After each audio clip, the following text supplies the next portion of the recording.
Bonjour à toutes et à tous, ravi de vous retrouver dans Bête de Week-end, j'espère que vous allez bien. Un week-end qui s'annonce très chargé avec une réunion du côté d'Auteuil, samedi avec le prix des Drags, le prix Hypothèse, mais aussi et surtout dimanche 1er juin, la réunion du Qatar Prix du Jockey Club, l'attente est enfin terminée pour les amoureux de plat. Une très grosse réunion et nos deux experts ont la lourde tâche d'étudier le Qatar Prix du Jockey Club qui est support du Quintet Plus. Ceux qui m'accompagnent aujourd'hui, on va commencer par Félix Jeanneret, le Nord. Bonjour Félix, comment ça va ? Bonjour à tous, ça va très bien. Un beau week-end de course avec notamment le prix du Jockey Club. Ça va être super sur l'hippodrome de Chantilly. Comment tu le sens cette épreuve ? On le sent bien, on a bien fait le papier avec mon camarade. On va pouvoir proposer nos tickets. Et ouais, je suis assez chaud sur mon favori notamment. Des convictions, ça fait toujours plaisir. Face à toi, Hugo Brousset. Comment ça va Hugo ? Salut Quentin, salut à tous. Écoute, pleine forme. On espère vous voir nombreux et nombreuses sur les hippodromes ce week-end à Auteuil et à Chantilly. Effectivement, Auteuil et Chantilly, donc, qui seront les théâtres de ces deux belles réunions. On va commencer, messieurs, par Auteuil, dans l'ordre du calendrier, forcément. Ce samedi, c'est le prix Ardati qui sera support du Quintet Plus, 3600 mètres à parcourir. Hugo, est-ce que tu peux nous présenter très vite cette course et nous dire qui aura ta préférence ? Allez, c'est parti. Alors, comme tu l'as très justement dit, le prix Ardati début de l'épreuve 15h15, c'est une listed race. C'est disputé sur 3600 mètres, donc une distance assez courte. La plupart des compétiteurs ont l'habitude de courir sur 3900, 4400. Ils ne sont plus que 14 suite à 2 désistements de dernière minute, l'As Celtic Warrior et le numéro 7, Saint-Langis. De ce qui est mon favori, moi ce sera le numéro 5, Fiction Duberlet. Okay. Pour moi, son jour est proche, vraiment, elle m'impressionne dernièrement. Elle a très bien couru, c'était dans le prix Rosorno justement sur l'hippodrome d'Auteuil. Elle était deuxième ce jour-là, elle a confirmé lors de la réunion du Grand Steeplechase de Paris. Elle était cinquième de la grande course de Haye. Tout à fait, c'est ça. Donc c'était vraiment, elle m'a vraiment impressionné dans cette épreuve et je vois vraiment une belle chance associée à Lucas Giuliani qui la connaît par cœur. Messieurs, je pense qu'on tire la gagnante. De bons arguments pour Hugo avec ce numéro 5. Félix, ça se tient ce que dit couché Hugo. Déjà, KO par Non, combat. du tout, parce que je retiens également Fiction Duberlet pour mon podium. En revanche, je pense que le gagnant sera Calibre, le numéro 2, représentant de Sylvain Dehaes, qui est régulier cette année. Il affiche 4 sur 5 dans la bonne combinaison sur les 5 dernières courses. Il a gagné notamment un quintet à Auteuil sur ce parcours en février, après une très très bonne performance. Donc je pense que ça peut être vraiment le vainqueur en puissance, à une bonne petite cote en plus, donc ça peut être sympa. Tu vois, moi j'ai fait le choix de ne pas le retenir pour 2 petites raisons. Désolé Félix. Le premier clash de cette émission, on adore ça. Je le rejoins, il n'y a pas de problème là-dessus, mais c'est sûr que dernièrement, même s'il s'est montré régulier dans 2 listed, 2 fois 4e, il n'a jamais couru après sa pénalisation, du coup du Quintet Plus que tu disais. C'est ça qui me fait peur aujourd'hui, parce que sur 3600 mètres, va falloir vraiment courir vite, vraiment prendre les devants, et c'est juste ça qui me fait peur. Donc juste ce petit aparté pour te dire que moi j'étais pas très chaud de ce calibre. À Auteuil, c'est souvent comme ça, il y a souvent des clashs. Il y a souvent des clashs, oui, c'est vrai. Bon. Le favori de Félix, donc, qui n'est pas retenu par Hugo, en tout cas, il y a beaucoup de contre-arguments. Et du côté de Félix, le favori d'Hugo, on aime pas mal. Donc voilà, bon, ça commence bien cette émission. Messieurs, qui pour aller sur le podium avec vos favoris, Félix, je te laisse la main. Pour une belle cote dans ce quintet, j'irai sur le 6. Belle cote ou podium ?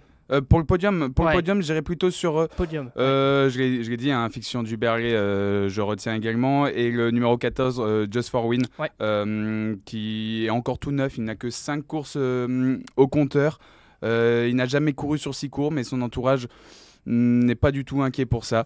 Un podium est largement atteignable pour ce numéro 14, Just for Win. Très bien. Hugo, de ton côté ? Moi j'aime bien, c'est le numéro 9, c'est Lyon Kirikou, avec son nom assez atypique. C'est sûr, mais j'ai beaucoup aimé. Notre enfance. Ah oui, le petit Kirikou, on le connaît par cœur, mais j'ai beaucoup aimé. C'est sa dernière prestation. C'était en steep, c'était à Dieppe, et là il rechange, on va dire, de spécialité. Je le trouve bien placé sur l'échelle des valeurs, et son entraîneur Jean-Philippe Dudoise a confié qu'il vraiment voulait se laisser tenter. Donc par cette épreuve, alors qu'il avait d'autres lors de son programme. Donc pourquoi pas, même pour une belle cote, je pense qu'il y en aura. Donc attention à ce numéro 9, Lyon Kirikou. Très bien. Bon, on a fait vos favoris, vos concurrents sur le podium. Avant de parler peut-être d'un cheval à belle cote, peut-être parler du numéro 8, Jumper B, qu'on connaît plutôt bien à ce niveau de compétition. Félix, qu'est-ce que tu en as fait, toi, de ce numéro 8 ? Justement, en faisant le papier, en prenant les partants, je ne sais pas trop quoi penser de ce numéro 8, Jumper B. Tu le dis, on le connaît bien.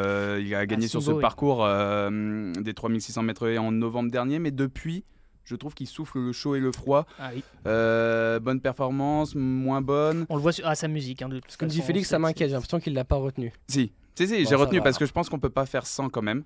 Il a montré sa, sa compétitivité en valeur 56. Tout à fait. Donc je pense qu'on ne peut pas faire 100. En revanche, je l'ai pas pris sur mon podium, comme je vous l'ai dit tout à l'heure. Ouais, moi non plus, je l'ai pas pris sur mon podium, mais impossible de faire 100, on n'est jamais à l'abri. Il est abaissé également, comme l'a justement dit Félix, d'une livre. Son entraîneur a confié qu'il ne sera pas dérangé sur plus court, sur 3600 du coup, la distance de cette épreuve. Il était 3e du Rosorno, j'en ai parlé tout à l'heure avec Fiction du Barly qui était elle 2e. Donc sur cette ligne, moi aussi, impossible de faire 100 ce numéro 8, Jumper B. Est-ce que ce sera pour vous un outsider à belle cote ou quand même, il y aura quand même de il y aura plus de 10, je pense. Ouais, il peut afficher une belle cote à l'arrivée quand même. Très bien. Est-ce que vous avez justement un chocolat avec une belle cote? Chocolat difficile, ça reste quand même une épreuve assez ouverte. Pour reprendre les mots de l'entraîneur du numéro 16, c'était Nicolas De Wilder qui nous disait que pour lui, ce quintet n'était pas très relevé, il était très ouvert. Et donc, moi, je pense pareil. Et je pense qu'il y a des compétiteurs et compétitrices à l'image du numéro 13, Jakarta, de Beaune, qui je trouve qu'elle a progressé sur ses récentes sorties. Là aussi, il y aura de la cote. Sur ses récentes performances, j'en attends quand même une belle prestation ce samedi. Et donc attention également au numéro 13, pareil, il y aura de la cote. On n'est jamais à l'abri. Estimation de la cote? Estimation, allez, 20 contre 1, on va dire. Allez, 20 contre 1. On espère quelques défaillances, peut-être des favoris pour qu'elle s'immisce dans le quintet plus. Mais moi, j'y crois fort et attention également à ce numéro 13. Outsider numéro 13, donc pour Hugo. Félix, avant le ticket. Je vais partir sur le numéro 6, Transatlantique. C'est l'interview de Michael Serror, son entraîneur, qui m'a vraiment fait choisir ce numéro 6. Il nous dit qu'il évolue sur la montante. C'est un cheval qui est revenu à la compétition le 18 mai après 9 mois d'absence pour quelques soucis physiques. Il ne faut pas trop regarder sa musique et voir justement qu'il a été arrêté dans sa course de rentrée. Il avait beaucoup consommé lors de la première moitié du parcours. Donc voilà, son entraîneur est plutôt confiant pour ce samedi. C'est pour ça que je le retiens parce que je pense qu'il peut vraiment être très intéressant à arriver. Numéro 6, donc outsider de Félix. En plus, on me dit que tu aimes bien aller aux États-Unis, donc ça tombe bien. Exactement, Transatlantique, ça me correspond. Parfait. Messieurs, on passe à vos tickets donc pour le Quintet Plus de samedi. Hugo, tu as la main. Allez, c'est parti. Donc, comme je l'ai très justement dit tout à l'heure, je mets en tête Fiction du Berlay, le numéro 5. Je lui oppose un petit peu mon outsider et le coup de poker de cette épreuve, il me semble, c'est Lyon Kirikou, le numéro 9. Ensuite, je fais confiance au numéro 14. On n'en a pas parlé. Je vais brièvement rappeler que ses débuts à Hauteuil sont très bons. 3e dernièrement. Très régulier, il s'entend. Ouais, c'est vrai, mais tu l'écoutes pas. Il s'entend très bien avec Clément Guitreau, c'est ça que je voulais dire justement. Bien sûr. Et il est très bien placé à cette échelle des valeurs en 54. Donc attention également à Just for Win. Le numéro 15, c'est également un petit coup de poker, petit poids de l'épreuve. Je me suis vraiment concentré sur le bas de tableau. Michael Serror est très en forme, donc on fait avec. Le numéro 8, Jumper B, impossible de faire sans. Et le numéro 13, pour ma belle cote, on l'espère, Jakarta. 5, 9, 14, 15, 8 et 13 pour Hugo. Félix. Même formule, combiné 6 chevaux, le 2 Calibre, le 5 Fiction du Berlay, le 14 Just for Win, le 8 Jumper B, le 15 Jaborosa et le 6 Transatlantique. 2, 5, 14, 8, 15 et 6 pour Félix. J'espère que vous avez bien pris note de ces tickets pour Auteuil ce samedi. Messieurs, on va aller vers Chantilly pour dimanche. Le Qatar Prix du Jockey Club, le groupe 1, le temps fort de ce week-end. Très beau classique, très belle épreuve du rendez-vous de plat. Félix, est-ce que tu peux nous présenter les conditions de course et nous dire qui aura ta préférence dans cette épreuve? Bien évidemment, le Qatar Prix du Jockey Club sera la 5e course du programme de ce dimanche 1er juin à Chantilly.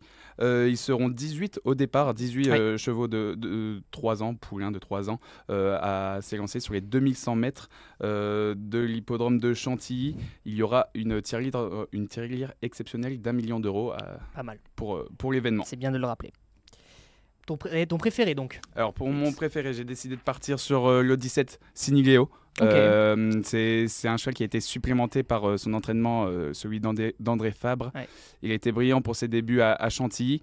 Et c'est une première parce que une première depuis 1939 où un cheval débute à Chantilly, il débute et il gagne et ensuite se présente tout de suite. Pour sa deuxième course. Exactement. 1939 1939 la dernière fois. L'avant-guerre, pas mal. Cours d'histoire en plus, dans le début du week-end, c'est super. Donc pour toi, ce numéro 17 t'a fortement impressionné lors de sa première course. Exactement, et il a le numéro 4 dans les boîtes. Maxime Guyon s'est montré très confiant hier à Paris-Longchamp. Je trouve qu'il y a vraiment tout pour lui pour remporter ce prix du Jockey Club. Pas passant d'un coup de 4 hier, Maxime Guyon sur l'hippodrome de Paris-Longchamp. Ouais. Hugo, est-ce que je rejoins Félix? Tu rejoins Félix. Bah alors là, Félix, ça me fait très peur parce que Félix est un homme très en forme en ce moment. Ouais. Hier, il m'a même donné le gagnant du Quintet, pour tout vous dire. Il l'avait annoncé dans Quintet Express mercredi. Ouais. Il est très en forme, ça me fait très peur, mais j'aimerais juste dire que ce qui me fait également peur, c'est sa candidature quand même. Je l'ai retenu parce que, comme a très justement dit Félix, il avait fini en trombe l'autre jour, c'était vraiment impressionnant pour sa première à Chantilly. Il a fini comme un avion, il est supplémenté, on sait qu'André Vabre, il est très habile. Forcément. Mais ça me fait peur quand je vois surtout d'autres candidatures à l'image du numéro 7, Detain. Alors il était 6ème de la poule d'essai sur 1600 mètres dernièrement. Ouais. Là il va s'essayer sur beaucoup plus long et je pense que ça va être très bénéfique. On a vu dans la poule d'essai justement. Sa ligne droite justement. Sa ligne droite elle est magnifique, il y a 200 mètres de plus, c'est lui qui finit premier. Ouais. Qu'est-ce que je voulais dire d'autre? Ah oui, il y a John et Teddy Gozen, l'entraînement. Du coup, il y a eu la conférence de presse et vous pouvez retrouver également l'intégralité des interviews des professionnels pour le Jockey Club sur equidia.fr. Il nous a très justement dit qu'il s'est attaché également les services de Christophe Soumillon, quadruple lauréat de cette épreuve et qu'on connaît également toute son expérience. Ça peut faire la différence justement dans des gros pelotons avec 18 partants. Pour moi, Detain, c'est la première chance de ce Jockey Club édition 2025. Et donc, en ce qui concerne Siniléo, c'est plutôt pour une place, c'est ça? Siniléo, comme on l'a dit un petit peu à l'image de Jumper Bay dans l'autre quintet, impossible de faire 100 quand même sur ce qu'il a fait, mais ça fait peur quand on voit également on va dire les candidats outre-Manche aux dents longues et prêts à une nouvelle fois mettre à mal l'entraînement français. Siniléo qui sera donc l'attraction et la découverte aussi, on peut dire ça, de cette épreuve numéro 17 qui sera favori de Félix. Et le numéro 7 qui sera le favori d'Hugo. Est-ce qu'on peut parler quand même du numéro 15, Camille Pissarro? Je pense que c'est essentiel d'en parler.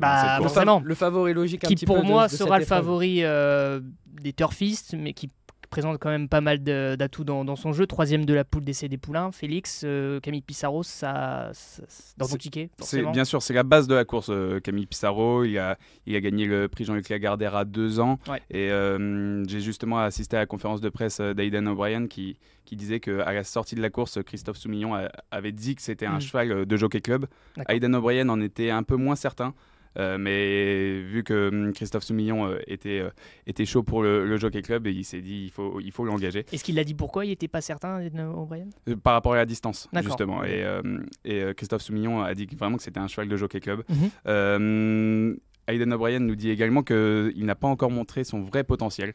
Okay. Donc voilà, je pense que c'est vraiment la base de la course. Il a été très impressionnant dans la poule d'essai. C'est une base, mais plus que solide. Et en plus, podium logique, on espère dimanche. Il a devancé en plus certains de ses adversaires qu'il va retrouver dimanche. L'ensemble de et il ne retrouvera pas les 2 premiers. C'est ça, voilà. Henri Matisse et Jonquil. Donc Hugo peut penser à noter également, justement, je vous invite vraiment à revoir en replay, c'est important, du coup, les courses de référence et surtout celle-là, même si c'était sur plus court. Parce qu'on peut voir également qu'il finissait également très très rapidement, justement, qu'on voit la ligne droite la plupart, et après on en reviendra à la candidature de Ridari qui lui non plus n'a pas eu les coups des franches. À 20 mètres du poteau, il aurait pu être 3e, mais également être devancé Camille Pissarro, justement. Mais sur cette ligne-là, avec l'As à la corde également, j'aimerais le rappeler parce qu'il était 3e de la poule d'essai, mais avec le 15 dans les stalles de départ sur plus court. Donc on connaît l'importance des numéros de corde. Cette fois-ci, il démarre avec l'As. Il n'y aura pas, on va dire, d'énergie superflue de dépenser au départ de l'épreuve. Donc comme l'a très justement dit Félix, c'est vraiment la base avant-course de ce Jockey Club. La base, donc le numéro 15, Camille Pissarro. Bon, j'ai accès à vos tickets, bien sûr. Il y a un cheval qui revient assez haut dans vos 2 tickets. C'est le numéro 6, c'est Qualificar, représentant Godolphin, Kazakh qui brille de mille feux en ce printemps dans les classiques. Qui a déjà couru lui sur 2000 mètres, Félix, donc ça peut être aussi un avantage avant le coup, alors que certains n'ont pas dépassé 1600 mètres. Ouais, totalement, comme tu l'as dit, c'est un véritable poulain fait pour le Jockey Club, je pense. Il a 3 victoires consécutives, qui est en forme. Donc le prix La Force et donc le prix de Guiche, des préparatoires à ce Jockey Club. C'est un fils de Lope de Vega qui a brillé dans cette course en 2010. Qualificar, je pense qu'il fait partie des 3-4 chevaux qui sont des bonnes bases dans ce Jockey Club 2025. C'est vrai que c'est vraiment métamorphosé de son année de 2 ans à 3 ans. Et justement, tu l'as dit, à 3 ans, c'est 3 victoires consécutives, dont le prix de Guiche qui se dispute à Chantilly. Donc lui, il ne découvrira pas, entre guillemets, le parcours pour la première fois. Enfin, surtout la piste de Chantilly. Parce que la plupart, on sait que la poule d'essai, etc., c'est à Longchamp. Donc c'est important de découvrir du coup Chantilly. Et c'est ce que disait également Francis-Henri Graffard, qui a préféré également pour, il me semble que c'était parachutiste, ça allait lui faire justement un petit travail de dernière minute à Chantilly au lieu de le faire courir le prix au quart, il me semble. Très bien. Donc important également. Hugo, peut-être que je vais te laisser la main parce que tu voulais parler de Ridari, numéro 2. Ouais, Ridari, l'un des deux représentants de la Kazakh à Gacon. C'est sûr, comme je l'ai dit, la poule d'essai est très importante à regarder. D'autant plus que pour la première fois, le record de la piste avait été battu. Donc les chevaux avaient pris un petit peu dur sur cette épreuve. Il était à 20 mètres d'être 3e. On avait vu qu'il n'avait pas les coups des franges, comme j'ai dit précédemment. Franchement, associé à Michael Barcelona, c'est son choix. Il aurait pu également monter à Zincourt, donc Francis-Henri Graffard ne lui a pas tenu rigueur de ça, mais il avait le choix entre les deux. Il a choisi Ridari, il faut peut-être y voir un signe également, donc attention à lui. Félix, veux-tu parler d'un cheval qui apparaît dans ton ticket ou on n'en a pas encore parlé? Ouais, on pourrait parler du numéro 3, King of Cities, représentant de Richard Hannon, qui a été supplémenté également comme Sinileo pour ce Jockey Club. Et il a surtout, j'aime bien les chiffres, et notamment les stalls de départ. Et il a le numéro 10, et c'est le numéro qui a donné le plus de gagnants depuis 1980. Très bien. Donc voilà, j'aime bien aussi, surtout pour les 3 ans, voir un peu des stats comme celle-ci. Et celle-là, elle me plaît bien. Donc voilà, en plus, c'est une rentrée intéressante du côté de Newmarket. Intéressant à retenir en bout de combinaison. Avec un chiffre bien sympa. Avant de passer à vos tickets, rappelez qu'il y a une très belle réunion. Il n'y a pas que le Qatar Prix du Jockey Club ce dimanche à Chantilly. Il y a le Grand Prix de Chantilly en hommage à son Altesse Aga Khan 4. Mais il y a également le prix de Sandringham. Donc une très belle réunion à suivre sur les antennes d'Equidia. Et bien sûr, vous pouvez suivre toutes les analyses, toutes les statistiques, voir tout ça sur le Quintet Plus, sur le Qatar Prix du Jockey Club, sur notre site equidia.fr. Messieurs, c'est l'heure de se mouiller, c'est l'heure du ticket pour le Qatar Prix du Jockey Club. Félix, tu commences. Alors, j'ai déjà parlé de ma base, de mon favori, c'est Sinileo, le numéro 17, le 15, Camille Pizarro, le 7, Detain, le 6, Qualificar, le 3, King of Cities et le 12, Trinity College. Hugo. De mon côté, j'ai fait confiance au numéro 7, Detain, comme je l'ai précédemment dit. Ensuite, le numéro 15, Camille Pizarro, la base indéboulonnable. Le numéro 6, Qualificar. Le numéro 17, Sinileo. Le numéro 2, Ridari. Et le numéro 5, les phares pour l'entraînement de Jean-Claude Rouget. Dont on n'a pas beaucoup parlé, mais effectivement, les phares qui sera donc dans le ticket d'Hugo. Merci beaucoup, messieurs. Départ à 16h05, on le précise, pour ce Qatar Prix du Jockey Club. Merci beaucoup, Félix. Merci beaucoup. Merci beaucoup, Hugo. Merci, Quentin. Merci à tous. Et on se retrouve vendredi prochain pour un nouveau numéro de Bête de Week-end. Salut et bon week-end à tous.